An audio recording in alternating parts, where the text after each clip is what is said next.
This right here is Mar-a-Lago, President Trump's Florida home. And unless you've been living under a rock for the past 2 or so days now, then you already know that the FBI conducted a massive raid of President Trump's home on Monday morning. The first public indication that this was actually happening came from a statement from President Trump that he sent out via Truth Social. Here's what he wrote, quote, "These are dark times for our nation, as my beautiful home, Mar-a-Lago in Palm Beach, Florida, is currently under siege, raided, and occupied by a large group of FBI agents." Now, such a thing was obviously unprecedented, and it led many Trump supporters within that local area to gather outside of Mar-a-Lago as a show of support. However, in terms of how this raid actually played itself out, well, that was a bit of a black box. And so, in order to shed light on what really happened that day, I got a chance to speak with one of President Trump's lawyers, Ms. Christina Bobb. She was actually there on site at Mar-a-Lago for almost the entire time that the FBI was turning the place over. Here's how she described what happened. I got a call around 10 o'clock, maybe a little bit before that, saying I needed to get down to Mar-a-Lago because the FBI was there. And I got there maybe around 10:30, and the FBI was already there, and they were already in the process of conducting the search. So I don't know the exact time that they got there, but I'm guessing it was probably an hour to an hour and a half before I made it there. And then they concluded, I want to say maybe 6:30, 7 o'clock. So it was about 10 hours, I'm guessing, of searching that they did yesterday.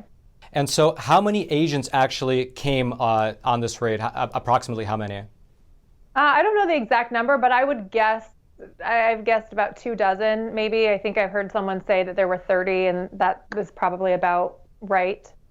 So early in the morning, Mar-a-Lago, which of course has Secret Service protection, they just have these black vans come, FBI agents knocking, and do they show a warrant or an affidavit to the people there? Well, I assume they showed something to the Secret Service to actually get onto the premises. When I first got there, I was the first attorney to arrive on behalf of President Trump, and I asked to see the warrant, and initially they wouldn't show it to me, and I said, "What do you mean you're not going to show me the warrant?" So after some discussion, they agreed to show it to me so I could see it, and then they gave me the copy once everything had concluded. But yeah, I mean, there's not really a whole lot you can do in that situation. They're there, they have a warrant, they're doing what they want, and you kind of just watch. But it was, I've said before, it's similar to like a movie scene where you see, the FBI come in and they've got all their boxes and their gear and they're investigating things. They wouldn't allow me to actually go with them where they were doing the search. So I didn't actually get to oversee the search. They wouldn't let anybody see what they were doing. So I can't confirm, what process they did or any of that, but I know approximately where they went. Now notice something there. In her statement, Christina mentioned that the FBI agents did not allow either her or anyone else from Trump's team who was there on property to observe the FBI conducting the search. And the reason that's so relevant is because just earlier today, President Trump suggested that the FBI may have actually planted evidence during this raid. Here's specifically what he wrote on his social media platform, Truth Social, again, just earlier today, quote, "The FBI and others from the federal government would not let anyone, including my lawyers, be anywhere near the areas that were rummaged and otherwise looked at during the raid on Mar-a-Lago. Everyone was asked to leave the premises. They wanted to be left alone without any witnesses to see what they were doing, taking, or hopefully not, planting. Why did they strongly insist on having nobody watching them? Everybody out." Now, it is worth mentioning that President Trump's statement there is only insinuating that this might have happened. However, obviously it's relevant to this part of our discussion, and therefore I mentioned it to you. Furthermore, there's something else that I believe is really worth highlighting in terms of the actual affidavit and the actual search warrant that was presented by the FBI. Because you see, in order for the FBI to actually secure a warrant like this, they must prove that there is both probable cause of a crime and that it is likely that they will turn up evidence of the crime in their search. However, here's the kicker. In terms of the actual search warrant, Ms. Christina Bobb, who's again President Trump's lawyer, she told us that not only was the affidavit sealed, but also, you might be a little surprised at which judge actually signed off on it. Take a listen. And as far as the probable cause goes, they wouldn't give that to us, and they've requested that that be sealed with the court. So we don't know what the probable cause is. An affidavit will accompany the request for the warrant, and we haven't been able to see that. I don't know if we'll ever get a copy of it, but yeah, so we don't know what the probable cause is. I don't think there is a good cause to do such a drastic thing, but they did. And it was a local magistrate judge here in Florida that signed the warrant. I think it's Reinhart is his last name. Really? Bruce Reinhart. So it was Bruce Reinhart. A lot of people were speculating that it was him. Yeah, it was Bruce Reinhart, yeah. Now, the reason that this particular judge is so significant is because prior to becoming a federal magistrate, Bruce Reinhart actually worked as an attorney for several of Jeffrey Epstein's employees. You heard that right. Back in the year 2008, Bruce Reinhart was actually working as a senior prosecutor in the Southern District of Florida at the exact same time that district was negotiating a non-prosecution agreement with Jeffrey Epstein. However, in the middle of these negotiations, Bruce Reinhart, he suddenly left his position as a senior prosecutor within the district. He set up his own criminal defense legal firm, and within days, he was representing Jeffrey Epstein's accomplices, specifically Ms. Sarah Callan, who worked for Jeffrey Epstein as a scheduler for many years, as well as Ms. Nadia Marcinova, who worked as one of the pilots for Jeffrey Epstein's infamous airplane. However, since then, since 2008, well, Bruce Reinhart has returned to public service. He became the U.S. Magistrate Judge for the Southern District of Florida, and then, just a few days ago, he signed off, as well as sealed up, the FBI search warrant against President Trump. Now, in terms of why this raid actually took place at all, well, sources within the U.S. government say that it has to do with an ongoing investigation regarding White House documents that President Trump allegedly took to Florida. Documents that President Trump claims were his to take and that he was already working with the relevant agencies to sort the whole matter out. Here's specifically what President Trump wrote on this matter in a statement, quote, "After working and cooperating with the relevant government agencies, this unannounced raid on my home was not necessary or appropriate. It is prosecutorial misconduct, the weaponization of the justice system." And indeed, according to Ms. Christina Bobb, who was again at Mar-a-Lago when this was happening, the FBI took several boxes of paper products. Here's what she said. And by the way, as a super quick aside, if you're enjoying this video and all the research we were able to compile, well, I hope you take a quick moment to smash that like button so this video can be shared out to ever more people. And also, if you haven't already, subscribe to this YouTube channel as well. That way we can get this type of honest news content delivered directly into your YouTube feed every time we publish it. And now, Ms. Christina Bobb. So I haven't seen exactly, what the documents are. They did give an inventory, which had, they took a handful of boxes of documents, but it's unclear at this point.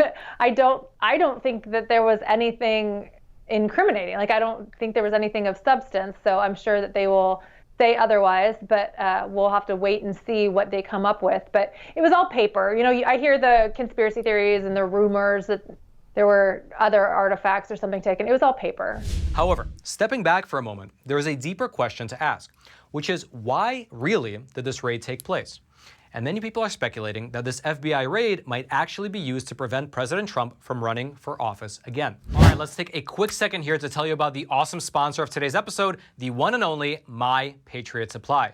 Because you already know that over the past 6 months or so, we've seen farmers across Europe protesting against their governments. We've seen the people in Sri Lanka nearly starve to death because of a ban on synthetic fertilizers. We've seen a push towards having people eat food made out of bugs. And of course, we've seen all the prices on our supermarket store shelves going up by double digits. And you know what? With all these problems on the horizon, and with even our own politicians here in America using words like food shortages to describe what's potentially on the horizon, well, the time to prepare is now. So head on over to this special website that My Patriot Supply set up for us. It's preparewithroman.com. The link will, of course, be down in the description box below. And when you go to that page, you can save $50 on every 4-week emergency food kit that you buy.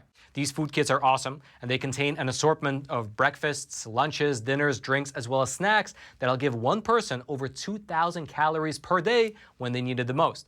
And by the way, these food kits will last in your pantry for about 25 years. Furthermore, they are in stock, they have free shipping, they're shipped fast, and they are packaged in unmarked boxes so that your nosy neighbors don't even have to know that you're prepping. And so once again, with the deal that they're having over on the website, you can get a 4-week emergency food supply for every member of your family and save $50 off of each one. So head on over to preparewithroman.com. The link will again be down in the description box below. And many people are speculating that this FBI raid might actually be used to prevent President Trump from running for office again. Because you see, according to federal law, specifically Title 18, Section 2071, quote, "Whoever, having the custody of any such presidential record, proceeding, map, book, document, paper, or other thing, willfully and unlawfully conceals, removes, mutilates, obliterates, falsifies, or destroys the same, shall, among several other things, be disqualified from holding any office under the United States." Meaning, that if President Trump were to be actually found guilty of violating this particular statute, the state might actually attempt to bar him from holding office again. However, given the fact that the qualifications for who can actually become president is set forth in the U.S. Constitution, well, it's dubious whether this federal law, which is of course below the U.S. Constitution, could actually stop President Trump from running again. But if he is found guilty, his team would have to very likely go all the way up to the U.S. Supreme Court in order for them to determine whether he can run again or not. And in fact, I asked President Trump's lawyer about this exact scenario, and she responded by saying that they are not really worried about it. Take a listen. I'm not worried about any of it. Donald Trump didn't commit a crime. Now, whether Mark Elias and his buddies at the Department of Justice want to try to indict President Trump, they can try. They're not going to be able to show that Donald Trump actually knew what was down there or that he had anything to do with the boxes. I mean, they would have to lay the foundation that Donald Trump actually packed up his own office and Donald Trump was actually the custodian of these records and that he actually moved them and he knew, like, they have no information to indicate that he actually knew these boxes were in the storage unit. So there's no reason to believe that Donald Trump committed any crime or that any crime was committed by anybody. Is that going to stop the Department of Justice? Probably not. You know, the law has never, why would you let the law get in the way of good facts that you can make up? So they might try to indict or, try to make something up. I'm not worried about it. I don't think it would get very far, even if they manage to convince the jury, to convict or something. I just don't think it will hold up. It's not going to hold up because they don't have the facts to support any criminal activity on the part of Donald Trump. So I just wanted you to highlight that a little bit for the audience, maybe explain it to them a bit deeper. In order for President Trump to be found guilty of anything, there's a very high standard that needs to be met. Can you explain that high standard? Yeah, so for the Code Section 18 U.S.C. 2071 that Mark Elias quoted in his tweet, it says that you have to willfully or knowingly remove or destroy, the whole list of items. Willfully and knowingly means you have to do it intentionally, which means any person who does that. That would by default mean that if they want to prosecute Donald Trump for doing that, they would have to prove that Donald Trump personally knew that information was being removed from the White House, that he personally either dictated it or had it removed, or that he himself did it. He knew it was there and that he had some malicious intent with it, which there's nothing to indicate that that's true. And to be clear, I don't actually think that there's anything incriminating. They can say that they found classified documents. We let them in there before, and other attorneys on the team have gone through that, combed through it to make sure there wasn't something that people weren't aware of. And I'm not convinced that there's actually anything damning in there, but we'll see. We'll have to see what they come up with. Now, regardless of the legal ramifications, it appears that in terms of public support, this FBI raid has actually galvanized people supporting Trump.